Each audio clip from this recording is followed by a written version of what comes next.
Donald Trump diz que Kamala Harris não conseguirá impedir a Terceira Guerra Mundial. Ele está jogando a pólvora lá. O Donald Trump fez essa colocação no seu X, né, antigo Twitter, né, que está banido aqui no Brasil, como a gente sabe. Ele fez essa colocação nessa semana e, em termos de efeito publicitário, é uma colocação assertiva, né? Agora, aí é que a gente precisa entender o que é o complexo. A gente fala aqui muitas vezes do complexo industrial, financeiro e militar nos Estados Unidos. O que é isso? Para a gente entender, né? O Pentágono, a CIA, o Departamento de Estado, eles são organismos com uma agenda coligada ao lobismo privado poderosíssimo. Aí a gente está falando dos setores mais poderosos da economia mundial, entre os quais o setor armamentista, que sequestra boa parte do erário dos Estados Unidos para os seus próprios interesses.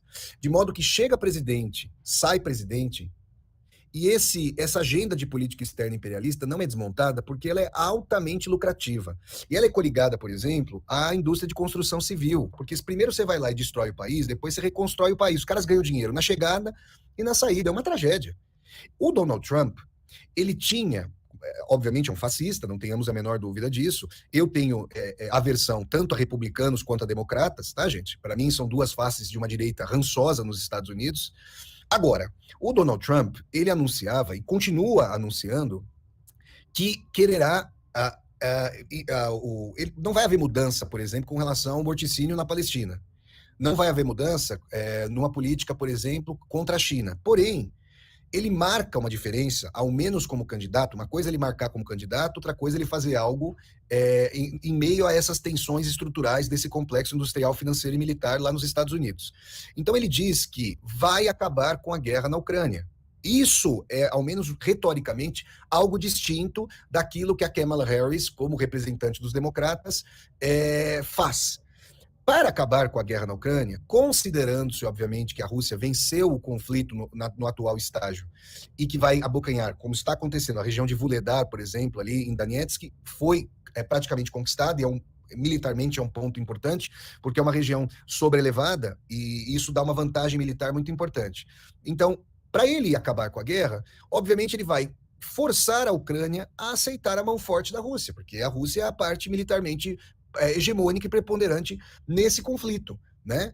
Então, ele não pode dizer isso agora como candidato, senão perderia votos, mas é o que a gente consegue deduzir, porque a não ser que os Estados Unidos se envolvessem diretamente na guerra, o que implicaria uma terceira guerra mundial, e os Estados Unidos não vão fazer, né? A despeito do risco aí dos mísseis de longo alcance, é uma questão sobre a qual eventualmente a gente pode falar.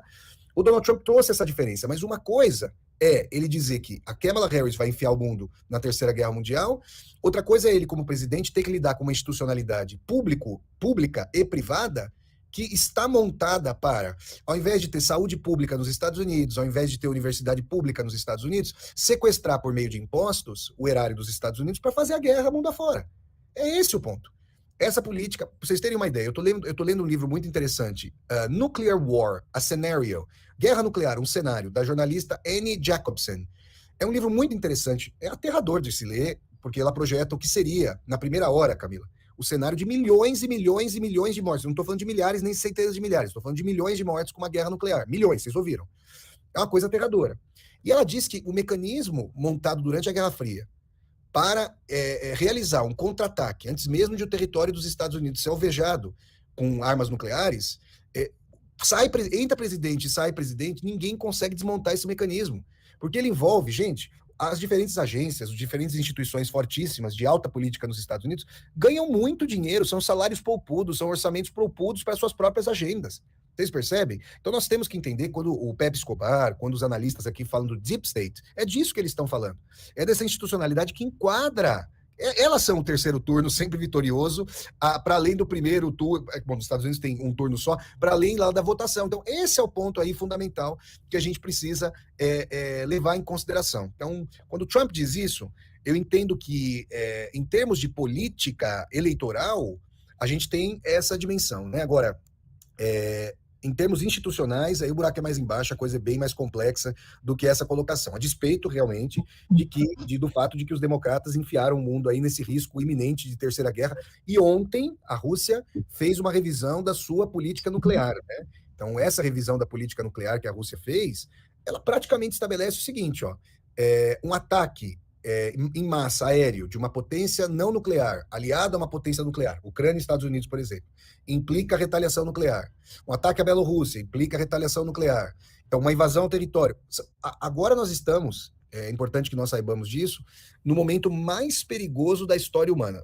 Todo mundo vem falando, bom, muitas pessoas vêm falando isso, eu entre elas, e a gente tem que entender a gravidade. É bem pior do que o momento da crise dos mísseis lá em 62, ou análogo à crise dos mísseis entre União Soviética e Estados Unidos em 1962, né? Então, analisando esses aspectos, a mudança da doutrina nuclear é sim um desafio ao Ocidente, e coloco, ó, nós poderemos utilizar armas nucleares contra, eventualmente, os inimigos da Rússia. Isso implicaria o fim do mundo, gente. É nada mais do que isso, tá? Com a tecnologia nuclear de hoje, não há local da Terra que sairia, que viesse a sair imune de um ataque nuclear. E as consequências são simplesmente apocalípticas. Não tem outro termo que a gente possa utilizar.